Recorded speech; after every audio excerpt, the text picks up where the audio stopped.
Enough is enough, eh? Enough is enough.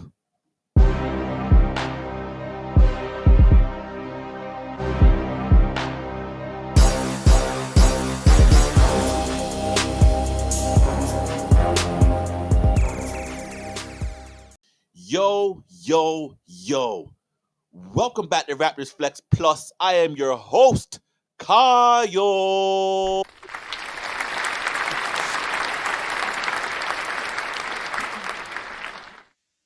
Gia, and welcome back after some real bad losses, man. Some real bad losses the Raptors just put forth here, man. There's no way to sugarcoat it. There's just no way to sugarcoat it.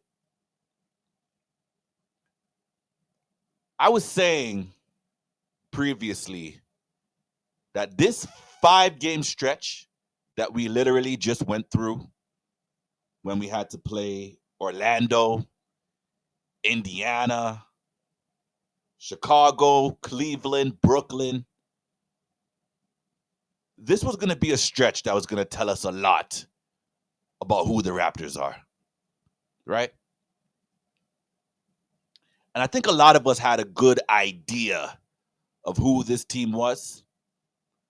But it was important for me to give the team not just the benefit of the doubt, but the opportunity to show us something different. Prior to that 5-game stretch, the Raptors have been insanely inconsistent of a team. Inconsistent. May I run it down for you again? We've been up in basketball games, giving it up in the fourth quarter. We've been down in basketball games by 20 plus on multiple occasions to bad teams, might I add. Bad teams. San Antonio, Washington, and we've come back and win. Good for us. But in reality, we probably should have never been down by 20 plus to those teams anyway. We've seen games where we've been down big and lost big, where we didn't have any opportunity to get back into those games, i.e., Boston, Orlando. We've seen it all so far to start the season. Like, let's keep it a buck. We've seen Scotty have just looking like he's an all-NBA player to start the year. And Pascal look like where you been at. We've seen Gary Trent Jr. have his ups and downs this year. We've seen Pascal Siakam have his up and downs this year. Dennis Schroeder has been solid, but I got some beef. I got some beef that we'll get to. We've seen Darko Rajakovic as a coach struggle in some aspects of the game, right? Because it makes a difference now when you're going from assistant coach to the lead job now, right? You're the man making the decisions. You're the one managing situational basketball. It's on you. You are the one managing egos, personalities, men. It's a much different gig when you're the head man in charge. Much different gig. And I'm sure any first-time NBA coach would say the same thing. But prior to this 5-game stretch, we've seen inconsistent basketball consistently. We've been consistently inconsistent. Word.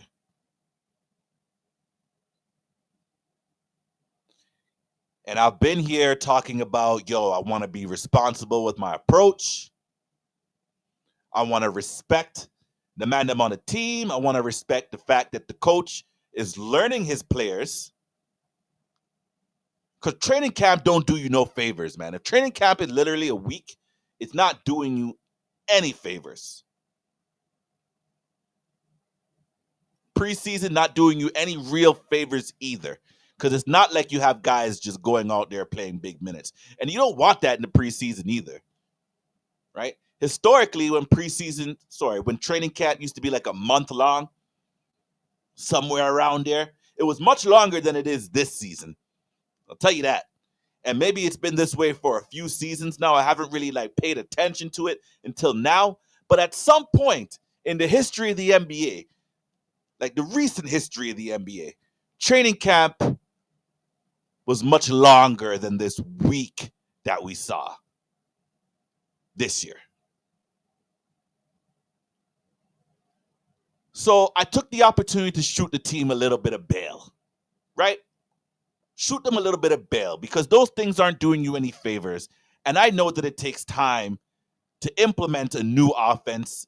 It takes time to understand your personnel.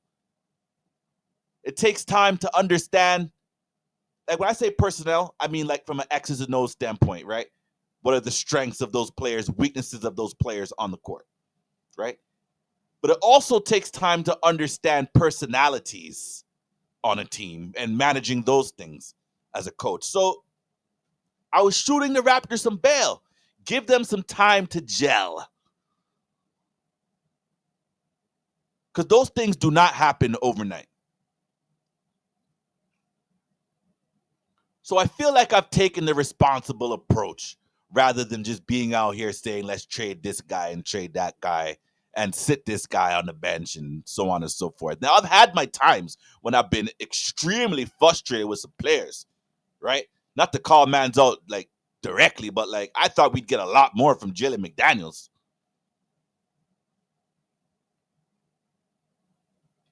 I mean, he had a somewhat of a decent stretch yesterday against the Brooklyn Nets, I believe. He hit a three that looked like he just got the catch off of the pass, and it was just a straight catch and shoot, just right up and hit the three. Haven't seen a whole lot of that from him so far this season. But anyways, I don't want to call out guys at the end of the bench that aren't really contributing to the fact that this team is so inconsistent. You know? And in this 5-game stretch now where I felt like this is an opportunity now. At the time going in there, we were, I believe, 16 games in or 14 games in, something along those lines. And I thought that these 5 games against teams that are generally in your area, like in your wheelhouse in the conference, right? In your tier in the conference. Because we've had some tough matchups early. You know, we faced Philly twice. We faced Boston twice. We faced Milwaukee twice. We've played Minnesota. We've played some top teams in the conference and outside of the conference. While we were learning how to gel as a team and try to develop some sort of chemistry between the players. So this 5-game stretch was really important to me to understand. Can the Raptors kind of separate themselves from what they were early in the season where they were just inconsistent? We've seen them have some good games. And then we've seen them have just some terrible games. And we've seen them have, some games in the middle where they've had some really good quarters, some really bad quarters. But I thought that it was time, now that November was starting to dwindle down a little bit, that this 5-game stretch, the Raptors might be able to separate themselves just a little bit and show that they can be a team that will fight for a playoff spot. Just to reiterate, when I say playoff spot, I'm talking about top 6 in the Eastern Conference. Sure, the Raptors can get into a play-in, but as of things are right now, today, on November the 29th, 2023, the Raptors are 11th in the Eastern Conference at a record of 8-10. So 2 games below 500. Not the worst thing in the world. I mean, we're only 2 games behind Indiana, and we beat Indiana on the road. And I'm well aware that this 5-game stretch that we had, 4 of them were road games. So it's not easy going on the road in the NBA and winning games. I get that. I get that. But enough is enough. Enough is enough. And I know that there are many Raptors fans out there that have felt enough was enough from last year when we traded for Jakob Poeltl. Let's keep it a bean, right? And then we lost our draft pick, so to speak. It's a top 6 protected one. But one of the problems with that is that the Raptors never chose a direction, not a clear direction in which how we wanted to go about this team for this season and beyond next season. Now, I think it's safe to assume that the Raptors thought they could compete. They thought they could compete because if they didn't, and when I say they, I'm talking about the front office and ownership. They thought that they could compete, or else you don't make a trade like that for Jakob Poeltl. And you hold on to assets like a Fred VanVleet through the end of last season with the thought process that you're going to sign him back in the offseason. There was no completion of an extension prior to the offseason, right?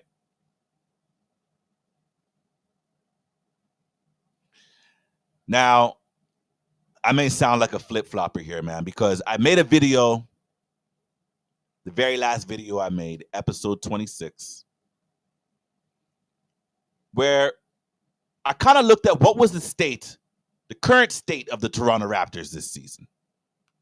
And a lot of that was just it was kind of like reporting in a sense. It wasn't so much an opinion piece because I still haven't come out and say, what should the Raptors do moving forward? And I wanted to wait till the end of this 5-game stretch so that I could have a really good understanding where this team is. Giving them every opportunity to show me something just a little bit different. And at this point, the Raptors front office needs to shake things up with the personnel on the floor. And let me tell you why. All right?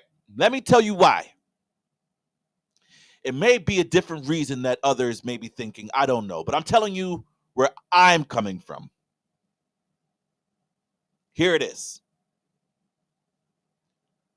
I believe with the current roster that we have,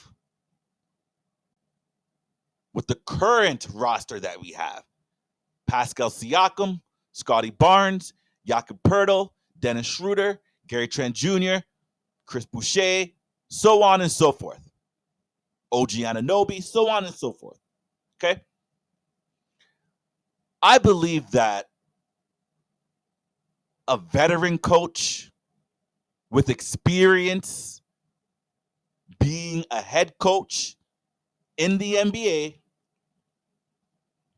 would do much better with this roster than Darko Rajakovic is doing with this roster currently.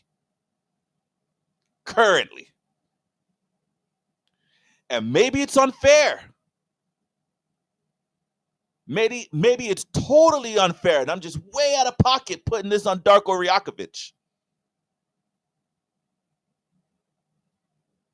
But I just do not understand how this team with Scotty Barnes and Pascal Siakam cannot figure out a way to get both of these gentlemen going at the same time together.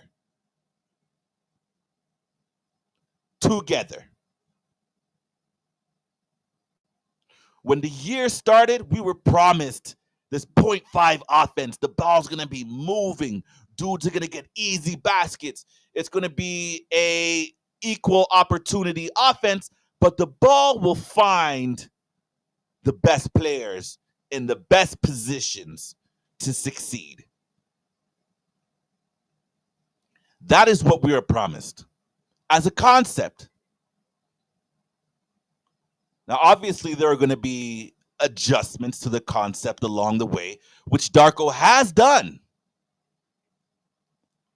But the problem is that even with the adjustments, with the players that we do have, we do not look like a very good offensive team. We just don't.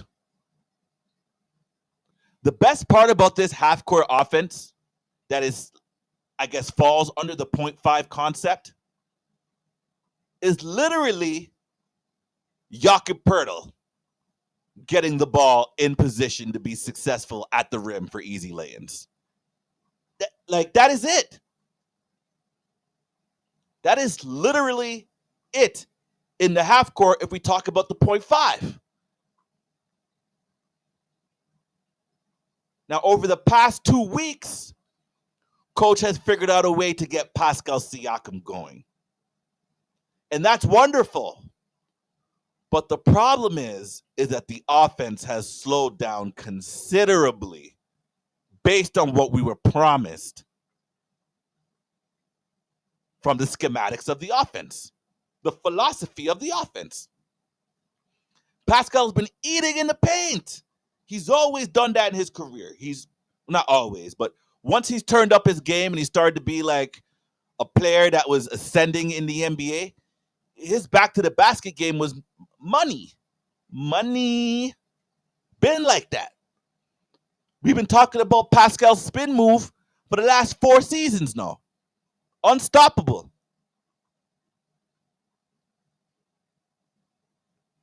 But what about the other players? What about the other players? And some of you have been right. Some of you have been right.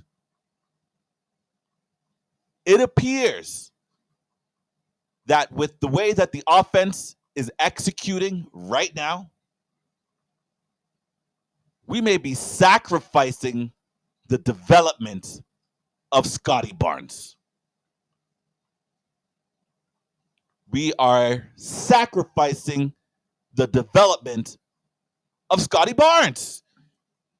When he came out to start the season and the ball was in his hands, he was killing it. His confidence was through the roof. Through the roof. When Scotty Barnes was the focal point of the offense. And while that was happening, one of my critiques was, it's beautiful that Scotty Barnes is getting going. He looks like an all-star. If he keeps up this type of pace, most improved player. Like, he was well on his way. But one of my critiques was that with Scotty Barnes playing that style of offense, you're now sticking Pascal in the corner for just spot-up threes.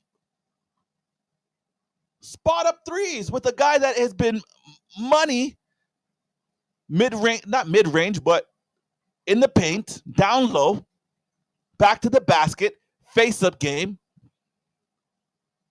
For a long time, Pascal has been nice in that regard. And when his full complement of skills are on display, Pascal is an all-around player in the NBA. He could step out and hit the three. Now, definitely not this year at all. At all. He's one of the worst three-point shooters on this team.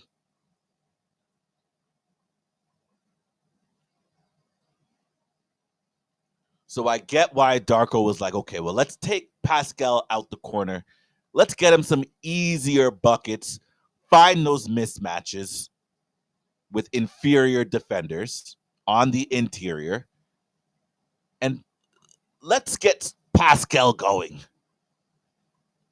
And it worked from that point of view. That just started looking like, okay, this is my game now. It felt like if I'm Pascal, like I'm just going to work down low, work in the paint, work with my back to the basket. You're slowing down the offense now. You're slowing it down, and that's not helping the other players on the court. Scotty Barnes' game offensively from a scoring standpoint has now started to suffer because you've taken the ball out of his hands.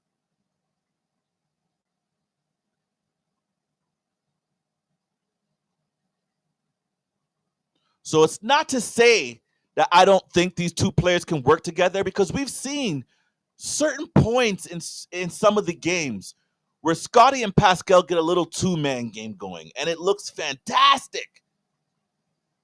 But it's maybe one possession here in the second quarter, one possession here in the third quarter. Not enough possessions where those two players are working off of each other. And I get it too from a defensive point of view, right? Because you're probably going to have two of your better defenders guarding Pascal Siakam and Scotty Barnes if you're the opponent, right?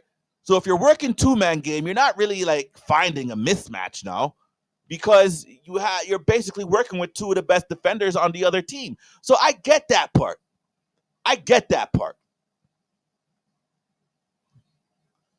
But here's the thing. I don't get paid the big bucks to coach this team to try to find a way to get those two guys going at the same time. I don't. No lie.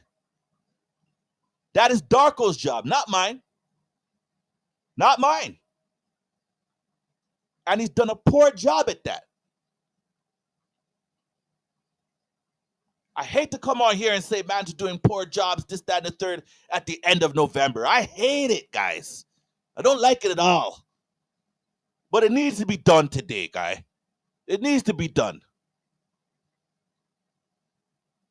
And Dennis Schroeder.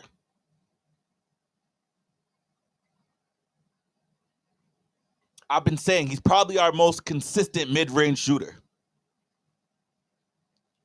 He's looked really good when he's been offensively breaking down the point of attack and getting to the bucket.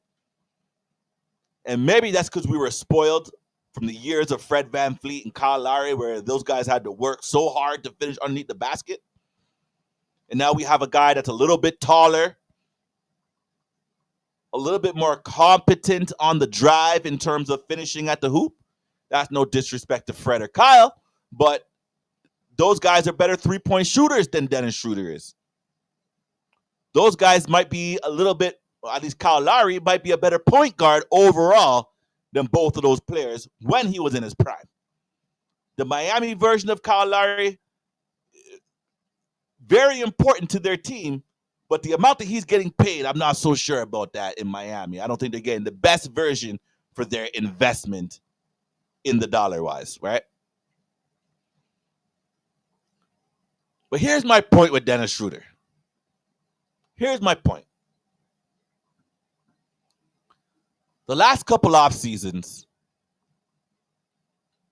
I've been saying to anybody that I've had basketball conversations with, I'm like, yo, Dennis would be a proper backup point guard, yo.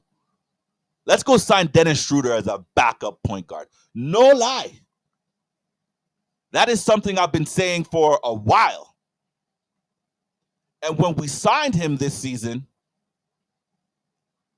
I said to myself,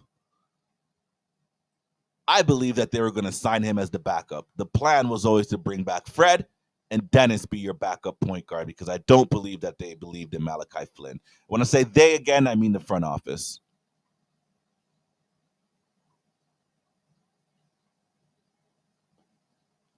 And the big problem with Dennis Schroeder being in the starting lineup, now he's done some really great things. Some other folks out here believe that Dennis Schroeder has not been good, and they may have some ground to stand on. For me personally, I think Dennis Schroeder has been solid. Not great. He's been solid. But going back to the Scotty Barnes thing, this time talking about Dennis Schroeder. Dennis Schroeder is now running the show from a point guard standpoint in Toronto, which now means for Scotty Barnes that we are now taking the ball out of his hands even more, because we're giving the ball more to Pascal now.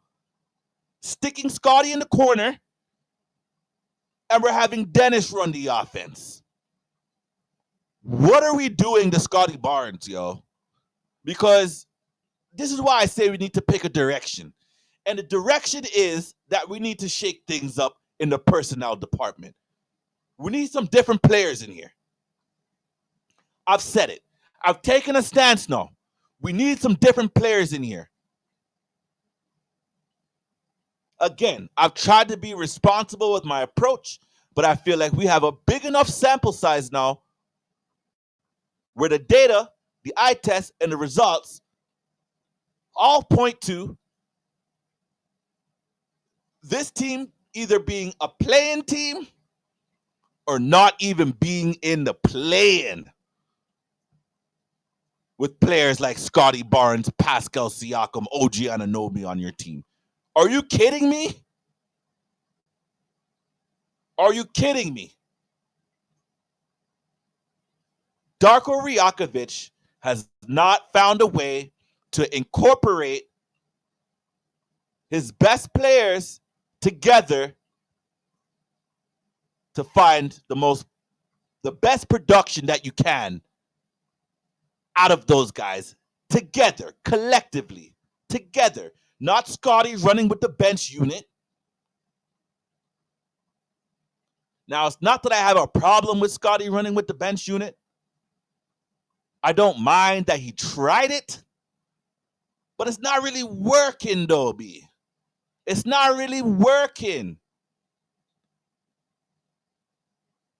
But we're sticking with it. We know that the rotations before that first TV timeout, around 6 minutes or so, Scotty Barnes is not coming back in until either the very end of the first quarter or the beginning of the second quarter when Pascal subs out now. That is literally the rotation between those two players.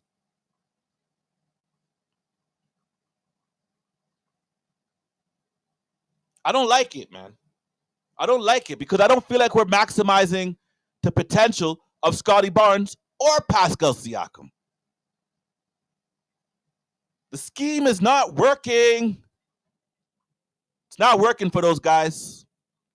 Let's keep it a buck, B. It's not working.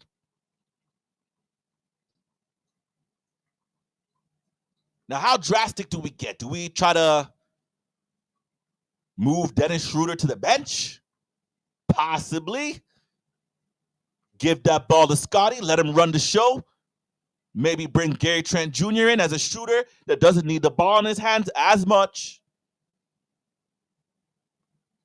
I don't know if y'all remember, but I think the second video that I ever did on this channel, I talked about a projected starting lineup. And I had Dennis Schroeder coming off the bench. Now, this is prior to me totally understanding that Darko Rajakovic and Dennis Schroeder have a magnificent friendship that goes back years to OKC. But this is professional sports, man. I don't care if that's your legend.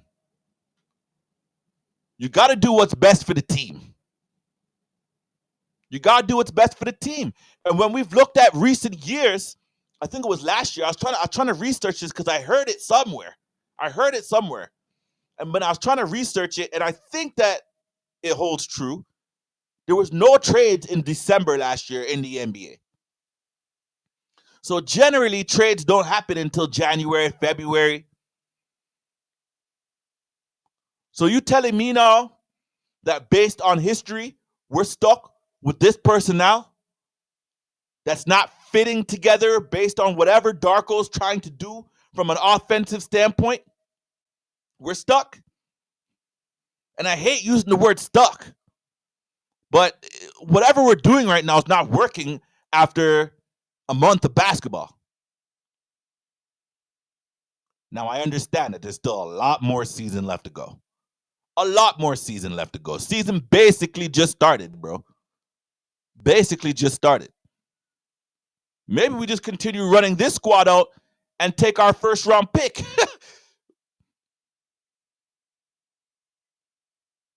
I'm not saying it's headed for that direction with this personnel. I think it's literally impossible to finish with a bottom six record in the NBA. But with the lottery, as long as you're in the lottery, anything can happen. And as of right now, today, we'd be a lottery team. We wouldn't even be in a play-in spot. Unbelievable. Unbelievable. No corals on OG Anunoby. I think he's been playing his role. I know that he wants an expanded role on this team. And with the way that things currently are, as a front office, you got to understand what this player wants for himself. Because OG is a professional. He's not complaining. He doesn't really talk much, but when he does talk, it's like so, straightforward. It's funny sometimes, but it's very straightforward. He's like a very literal guy. But if he came out and said, like, yo, I believe that I could play an expanded role, he means it. But he's not getting the opportunity to do that with this team. At some point last year, OG Anunoby was looking like one of our best players when I think Pascal was out. Now, whether he can actually sustain that for the majority of the season in that little sample size that he had last year, I personally don't see it. But here's the thing, though. If you don't pay that guy, he's probably gone. He's probably opting out and gone. Like I said, I think his representation is with Clutch. That's Rich Paul and them, and they've been getting everybody their bread.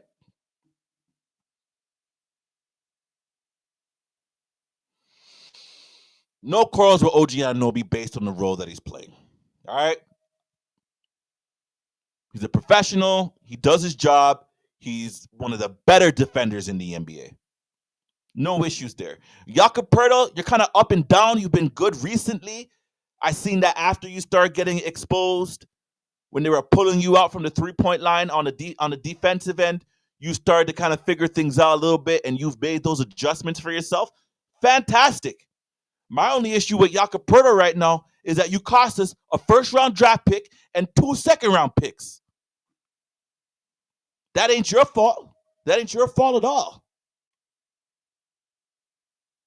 We needed a traditional big. We needed a traditional big. We paid a price for it, thinking that we could contend with the players that we have. But in the end of the day, it looks like we ain't really contending for nothing but a playing spot.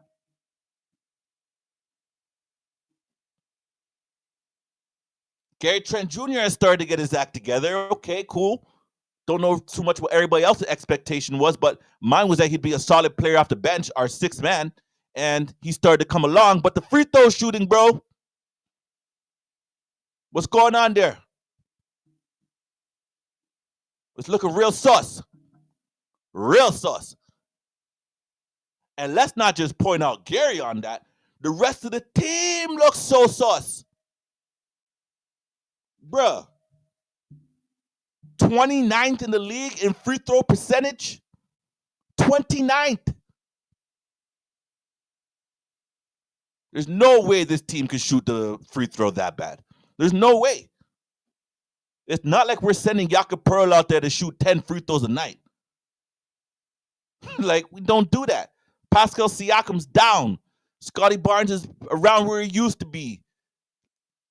Gary Trent Jr. down. Like, yo, 29th though? Like, this is a consistent thing now. I'm just going to go on record and say, we're not a good free throw shooting team. We're horrible. Almost gave away the game the other night to Indiana. Almost gave that away. Then what? We'd be 1-4 on that stretch? Are those 5 games?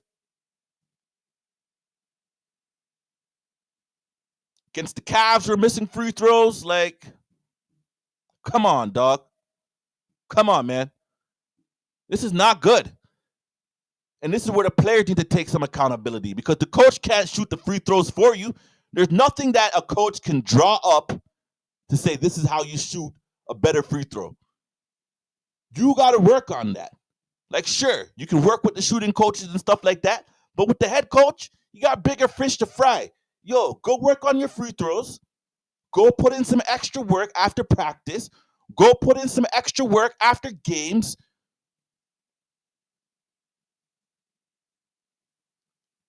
Like 29th is just unacceptable. Unacceptable. We're better than that. But the stats say that we're not. So sometimes numbers don't lie.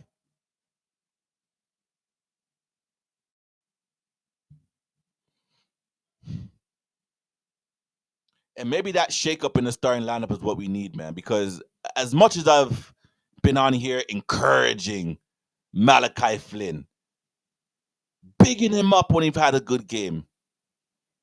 But you know what the truth is? I'm not his teammate, man. Like, that should be his teammate's job, yo. I've seen enough of the inconsistency, brother.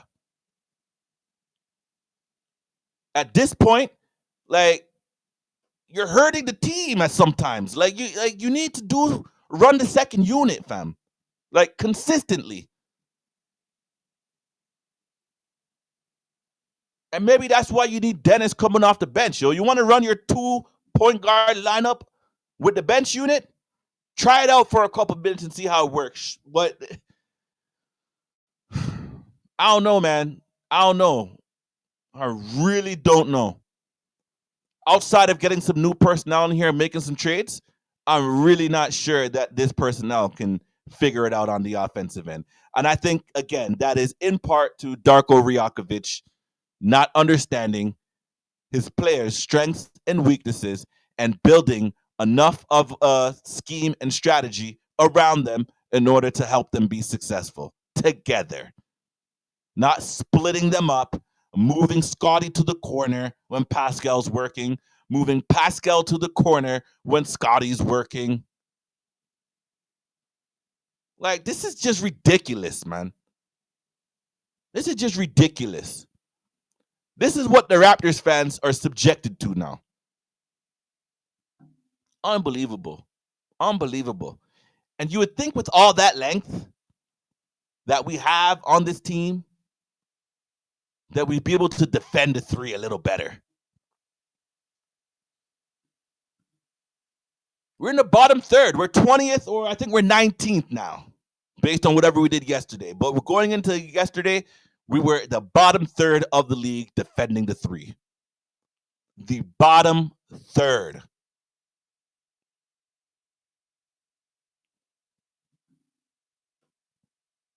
And if you look at some of these games, man, Tyrese Halliburton, 5 for 10.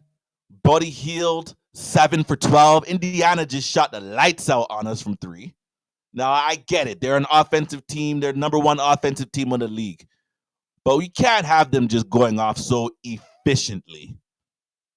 You got to guard it better, yo. And then you gave up the three to Buddy Hield at the end of that game.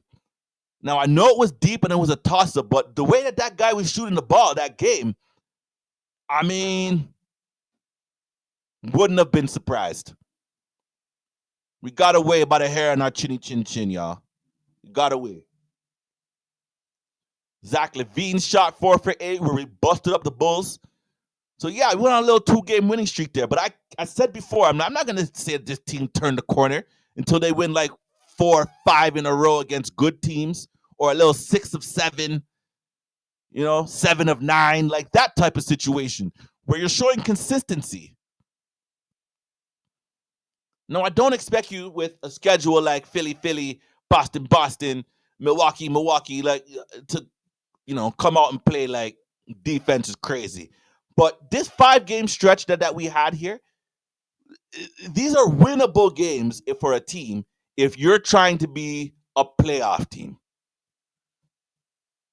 The Bulls game, I ain't really tripping on that, yo. I ain't really tripping on that. And there's people out here saying how Zach LaVine basically auditioning, making jokes with OG Anunoby. Listen, man, if we're making a trade, do not trade for Zach LaVine. I'm drawing the line on everything here today. I'm drawing the line. What are we going to do with that? What are we going to do with that? The contracts are still the same, right? OG can still bounce. Pascal can still bounce. Gary Trent Jr. can still bounce. Zach LaVine plays zero defense. So you're just going to roll with Zach LaVine, Scotty Barnes, and Grady Dick as your core? Grady Dick has been struggling to start the year. Struggling. Like I said the other day, this guy was like 1 for 12 in his first 905 game. And then his second 905 game, he had 21 points. But on 22 shots, bro, he was like 5 of something, 5 of 22. It was not good.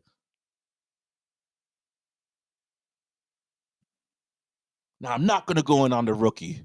He's a young player that had the chance to turn around, and nobody has really looked good under this Darko system.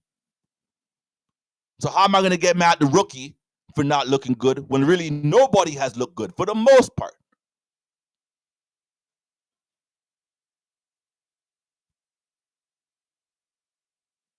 I don't want to sit here and blast the coach, man. Because I've been consistent in saying I believe every new coach needs a chance to develop their system and build their program. But based on what the Raptors are signaling to us, based on those trades for like Jakob Poeltl, signing Dennis Schroeder, those types of things, keeping the core together, not trading Pascal Siakam. Like, you're signaling that you think you can compete.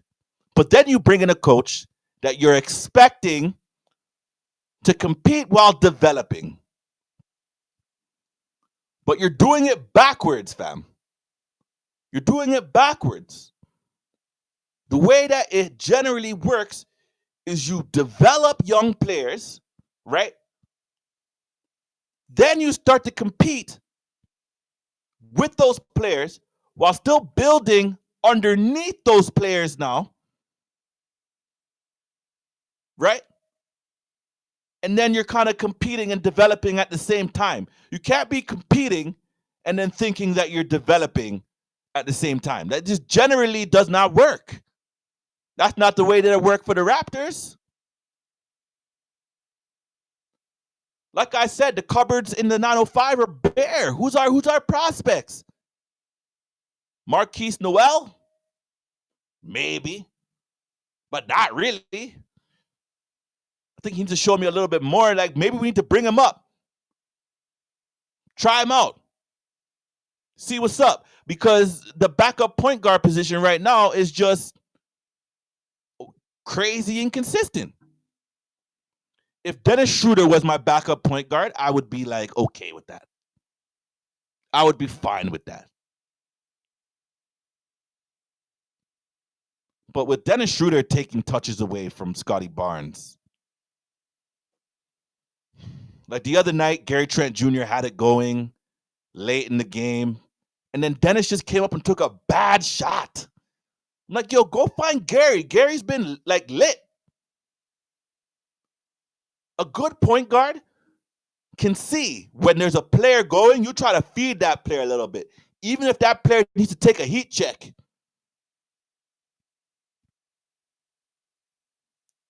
I don't know, dog. I don't know. I'm not feeling what's going on right now. I'm not feeling what's going on right now. You know?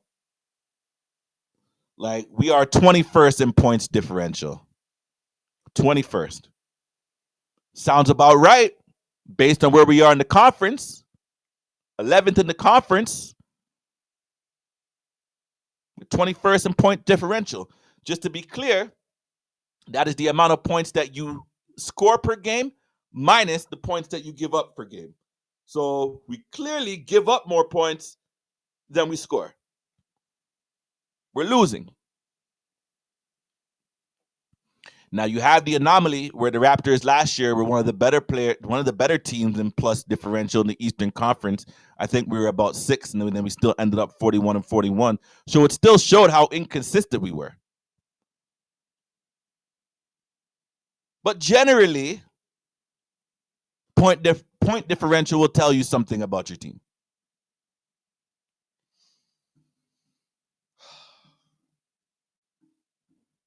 I'm drawing the line, y'all. Enough is enough.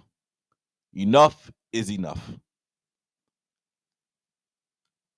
I don't believe that the Raptors were fired Darko Rajakovic after one bad season of basketball. I truly don't believe that. And to be honest with you, I don't even think that's fair to Darko Rajakovic, unless we just have a total abomination of a season and we just go on like some crazy losing streaks. Then that could possibly be a fireable offense. But if you are signaling that you want to develop players, because again, Darko's been talking about using the guys off the bench. Right now, we're using that 10-man rotation. And generally, I'm not one to really have a problem with that, because you don't want to like overwork your guys before you get to the playoffs, right? I kind of felt like that's what we did 2 years ago when we lost to Philly in the 4-5 matchup. I thought that we didn't play our bench enough, give them a chance to develop. Same type of deal last year. And that's because I believe Nick Nurse is a championship coach. He's not really here to develop guys. I'm here to work with the top of the top and get them over the top, like he did for the Raptors. Even right now, what he's doing with Philadelphia. Now, we'll see where things end up for them, but, I mean, Philadelphia's looked pretty good since trading James Harden away.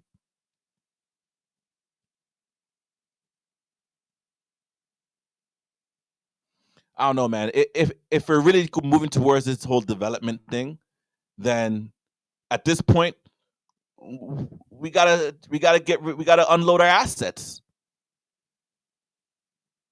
Get some younger players on here that we can get excited about developing around Scotty Barnes, and it needs to be the right players. It can't just be a name for the name's sake. Can we please get something that's gonna fit with whatever Darko's trying to do? So that means the coach and the front office needs to be working together to understand exactly what they want to do and be operating on the same page so that they can bring in the right personnel that fits the system. It cannot just be name recognition.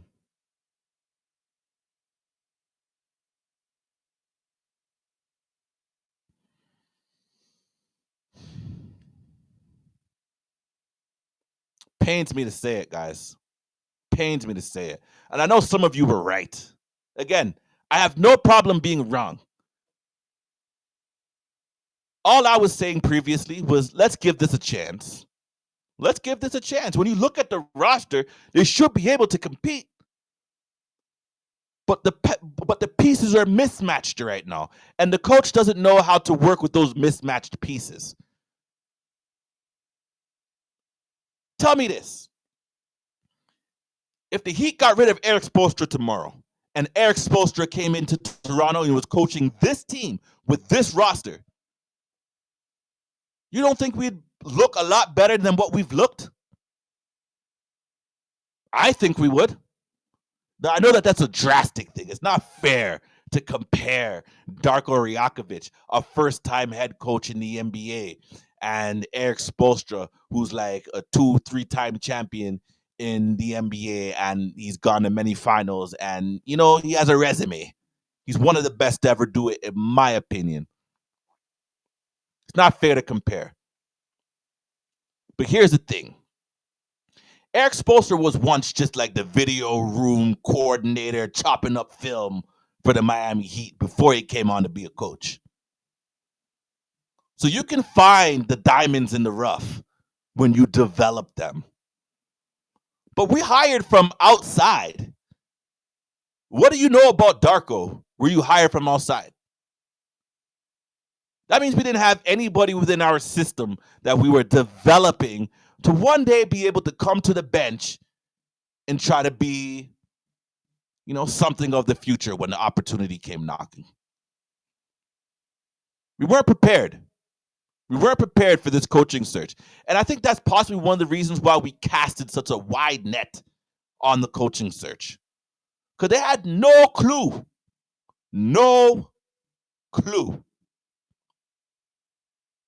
And when you have no clue, I'm not mad at that. You turn over every rock trying to find out who might be that diamond in the rough. But when you can hire from within, because the Raptors have had a history now with at least our players where we've been able to develop and elevate, right? We're now starting to see the last of that go out the door if we trade Pascal Siakam. There's nobody waiting in the wings. Yes, there's a Scotty Barnes, all right? But that's it. OG Anunoby, solid piece. Solid piece. But I'm not sure we're a championship team with Scotty Barnes and OG Anunoby as the two best players on it. I'm not even sure we're a playoff team with just both those players on it. Now, it also depends on who you get back in a trade for Pascal Siakam, hypothetically saying, right? Maybe you get some right pieces that just fit better in the offense.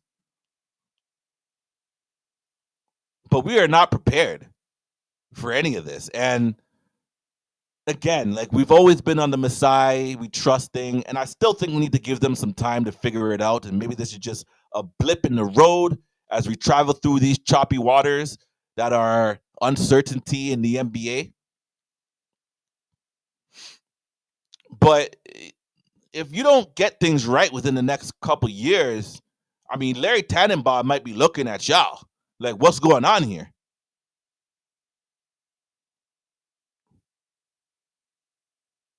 And it starts with, it really started with the coaching search, to be honest with you. It really did. But if this turns out to be a dud, mm, mm, mm, mm, mm, mm, mm, mm.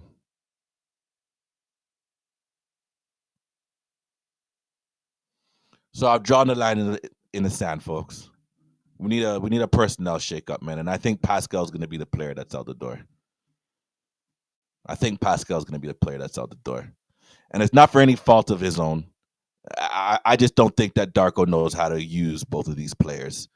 It's like he has a system, and this is his system, and that's all he knows what to do. Respectfully, obviously, he's an NBA coach. He knows more basketball. He's forgotten more basketball than I'll ever know, probably. Right? I don't want to disrespect the man, but the good coaches know how to work with their personnel and make it work, yo. Make it work. Understand your personnel, put them in the right position to be successful. And I don't believe that Darko's doing that. And I think that is the reason why we need to make a trade. You can call it a cop out, you can call it whatever. I'm not, Pascal is struggling. Pascal is struggling from the floor, his shooting. He's good around the basket. But I know he's better than that. And if you are being true with yourself too, you know Pascal's better than that. So I'm not really sure what the hell is going on here. But you're not going to fire the coach right now. You're risking Pascal Siakam leaving for nothing. And the coach doesn't know how to fit these two major pieces together.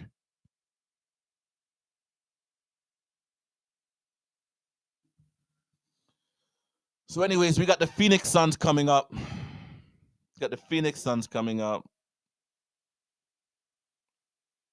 I don't know. I don't know. What do? We take an L? Do we win? I think you got to go out and win the basketball game for sure. Right? At the end of the day, we are in a winning business. When I say we, I mean the Toronto Raptors NBA basketball. I know I'm not part of the organization. But, and it's based on results. So even if you're able to get Pascal's jump shot going from mid-range and outside, maybe that's the right opportunity to trade him. when his value is higher than what it's been so far to start the year. I'm not even sure it really makes a difference in my opinion, but maybe it would for some that maybe want to trade for him. But nevertheless, man, go and get the W. Go and get the W. You do not want to fall too far behind where you can't even catch up to the other playing teams. And then all these other teams have you by the balls because, they know that you ain't going nowhere and that you need to make a trade. Versus you get things going with these guys and, maybe you make a trade at that point. But it's a catch-22 at that point. So cut your losses. Cut your losses, man. The pieces aren't fitting because the coach doesn't know how to fit them together. My opinion. Anyways, if you made it to the end of this video,